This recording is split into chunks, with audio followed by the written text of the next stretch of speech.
Okay, so we talked about using the beat repeat to create our drum fills, but there's also another kind of fun way to make drum fills. And again, on our drum track, if we look, we see all these different drum parts here of all various kinds.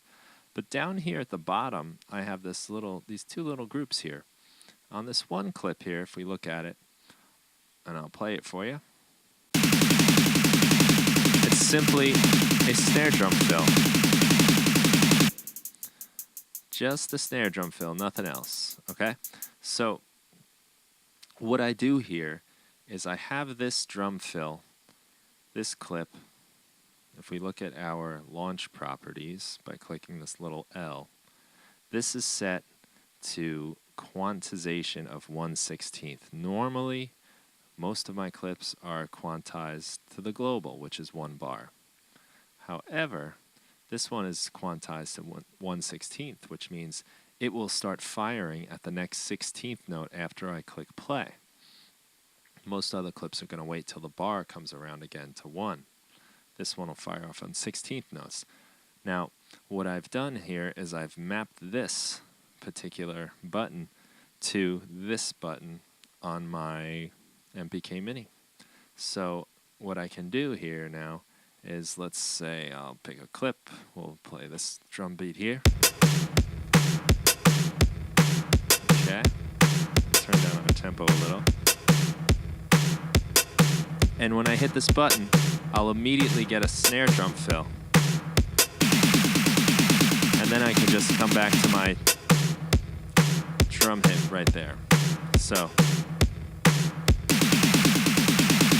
and because my drum beat itself is quantized to the global, which is 1 bar, this beat will come back in on 1, just like a real drummer would after doing a drum roll. It might do, a long drum roll and then come back in on the 1. So again, just to let you hear it in context here, I got this little part going, and I'm going to hit my fill. And then I'm right back in. And again, you can have fun by playing around with your filters while those drum fills are going. Okay, so that's one way to do some drum fills using a clip. So down here at the bottom of my drum track, I have all of these little clips. Now these clips are set to have follow actions, and follow actions are set up right down here. And what a follow action is it tells the clip to do some other action after a certain amount of time. So these, you can have it set to whatever amount of time you want. I, on this clip, have like an 1/8 note, and some of them are a little bit longer, but they're all pretty short. So after this given amount of time, if we click here, I'm going to play any other clip. So by any other clip, it means any clip that's adjacent to what we have here.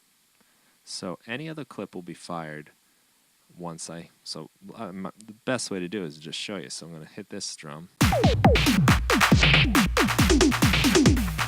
So by doing that, I'm just firing off all of these different clips. And all of these clips have just different tom-tom sounds on them. And every time I hit one, you get just a different randomly generated drum fill. So the way I've done this here is I have this button mapped to one of these guys. And it doesn't really matter which one you map it to, because after that first 8th or 16th note or whatever you have it set to, it will then just randomly pick another one in this group. So again, I have my quantization at 16th notes, so this, whenever I hit this button, it will come in on the next 16th note. So again, if I start my little section here, right, and I hit this button, and then I hit these, because these come right back in again on the bar.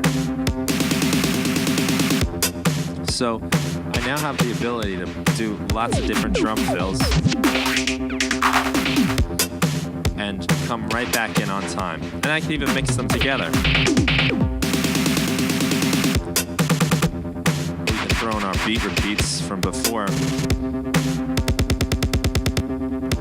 So with these few buttons here, I have a lot of options to take my static loop, which is, this loop is only a bar long. But by adding in different drum fills and different beat repeats, I can create the illusion that it's an ever-changing drum part.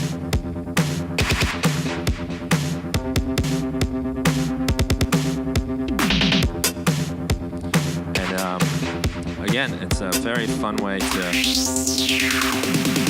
perform your drum beats.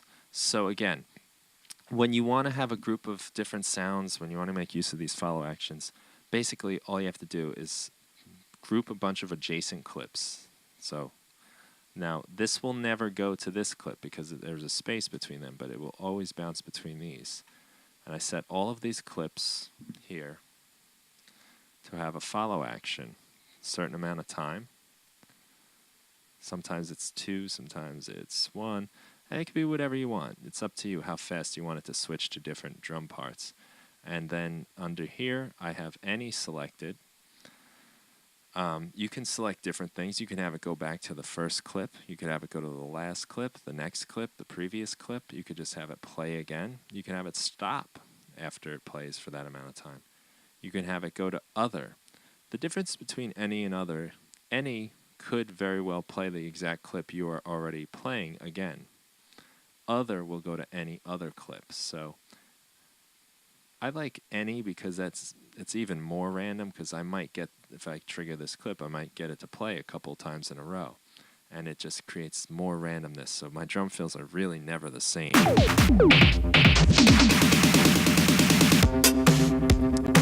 So again, you can have, this does not only apply to drums. You could do this with all different kinds of parts, but this is a great way to create some sort of random changes to your loops that you have going on. And that's using these follow actions here.